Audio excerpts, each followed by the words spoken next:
안녕하세요. 석전환의원 허리의사TV 허리의사 심상집입니다. 오늘은 급성 허리통증, 급성 요추 염좌에 대해서 말씀드리겠습니다. 이 급성 허리통증이 있을 때 이건 모르면 크게 평소에 후회할 수 있는 얘기에 대해서 말씀드릴 텐데요. 끝까지 영상 시청 부탁드립니다.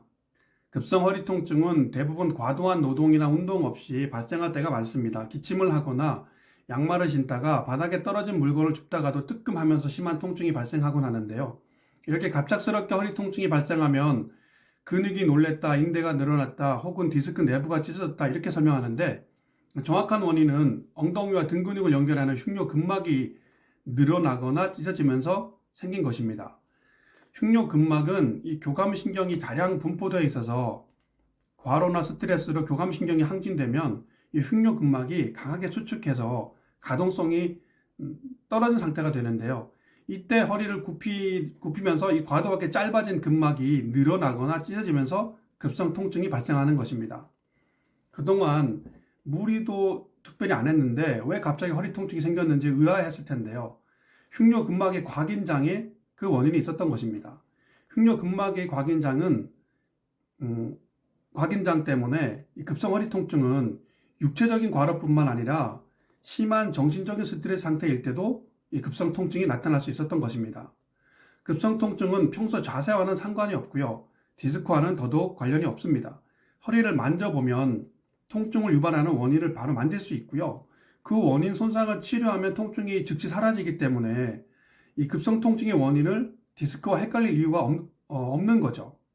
상식적으로 평소와 다름없이 살짝 허리를 굽혔을 뿐인데 갑자기 디스크 내부가 찢어진다는 것은 사실 이해하기가 좀 어렵습니다. 자, 그럼 어떻게 대처해야 되는지 말씀드리겠습니다. 흉뇨근막에는 이 근육보다 6배에서 8배 정도 많은 통각신경세포가 있습니다. 그렇기 때문에 급성 통증 양상이 매우 다양하고 복잡했던 것이고요. 그리고 극심하게도 나타날 수 있는 것입니다. 근데 여기서 중요한 것은 이렇게 갑작스럽게 생긴 통증은 짧으면 하루, 길어도 7일 이내에는 반드시 자연 감소한다는 것입니다. 이게 통증이 심할수록 감소폭이 더 커집니다. 극심한 통증이 나타나면 그 공포심 때문에 즉각 병원을 찾고 바로 치료를 하려고 하는데, 사실은 통증이 생긴 즉시에는 손상 주변이 발목을 삐었을 때와 같이 부어있기 때문에 정확한 손상 부위를 찾기가 사실 조금 어렵습니다. 그리고 진통제나 주사 치료를 받으면 금방 회복할 것 같지만 사실 이게 가만히 누워서 쉬었을 때 그 효과하고 크게 차이가 나지 않습니다. 즉 급하게 병원에 가서 주사를 맞는 거나 아니면 집에서 하루 정도 가만히 누워서 쉬거나 하루 이틀 지났을 때 그 호전 정도가 큰 차이가 안 난다는 거죠. 오히려 이 치료를 받기 위해서 억지로 움직이다가 이태적인 손상을 계속 만들게 되면 이게 회복을 더 늦출 수 있는 위험이 있습니다.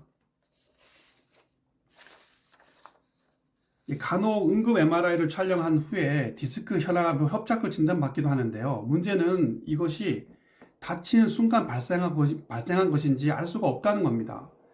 거의 100% 다치기 전부터 가지고 있었다고 보는 게 맞는데요. 이런 사실을 정확히 알지 못하면 가만히 쉬우면 나을 사람이 불필요한 수술이나 시술을 받을 위험이 있다는 거죠. 그렇기 때문에 수술 결정 후에 며칠 기다리다가 통증이 줄어서 그냥 퇴원했던 환자분들이 종종 있는 것도 다 이런 이유 때문입니다. 따라서 급성 허리 통증이 발생했을 때는 최소 3일 정도는 안정을 취하고 통증 변화를 지켜본 후에 치료에 임하는 것이 도움이 될 때가 많습니다. 초기에는 무조건 절대 안정을 최우선하는 것이 가장 바람직하다고 볼 수 있습니다. 급성 통증을 줄여주는 체조나 급성 통증에 도움이 되는 운동 이런 것들이 많이 소개되고 있는데 사실 실제 상황에서는 전혀 적용할 수도 없고요. 만약 심하지 않은 급성 통증이 발생했을 때라고 할지라도 체조나 운동을 하기보다는 무조건 휴식을 먼저 취하는 것이 옳은 방법이고요. 이렇게 해서 통증이 완전히 안정이 된 뒤에 운동이나 관리를 하는 것이 좋은 방법입니다. 그러니까 허리가 몹시 피곤해가지고 어쨌든 통증이 생긴 건데 평소에 하지도 않던 운동이나 체조 같은 걸 따라 하려다가 오히려 허리 통증을 더 악화시킬 수 있는 위험이 크다는 겁니다. 네. 그래서 급성 통증을 예방하기 위해서는 무엇보다 잠을 잘 자는 것이 가장 중요하고요. 과도한 스트레스를 경계하는 것이 또 하나의 방법이 될 것입니다. 네, 끝으로 참고할 만한 사례 하나 말씀드리고 영상 마치겠습니다. 네, 오래전 일인데요. 진료를 막 시작할 무렵에 환자 한 분이 전화가 왔습니다. 어저께 운동을 하다가 뭐 허리에서 뻑 소리가 났는데 이제 다음날 자고 났더니 아예 고개만 까딱할 수 있고 몸 전체를 아예 움직일 수 없을 정도로 통증이 심하다는 거예요.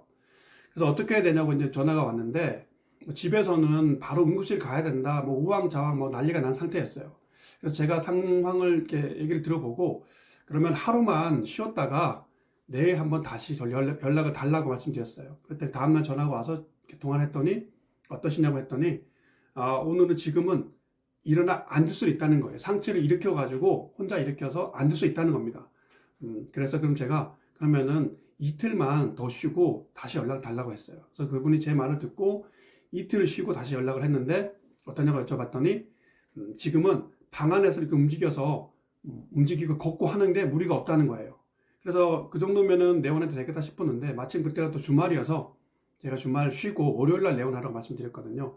그래서 월요일날 이제 오셨는데 보니까 허리가 아니고 흉추 쪽 근막에 문제가 있었어요. 확실하게 다친 흔적이 있었어요. 그래서 제가 이거 허리가 아니고 등을 다친 것 같다고 말씀드렸더니 그분이 앉아서 이 케이블을 당기는 이렇게 운동을 하다가 뽁 소리가 나면서 다쳤다는 거예요. 그래서 이거는 허리가 아니고 등을 다친 거다 싶어서 그 흉추 쪽에 있는 근막 손상을 치료하고 마무리했던 경험이 사례가 있어요.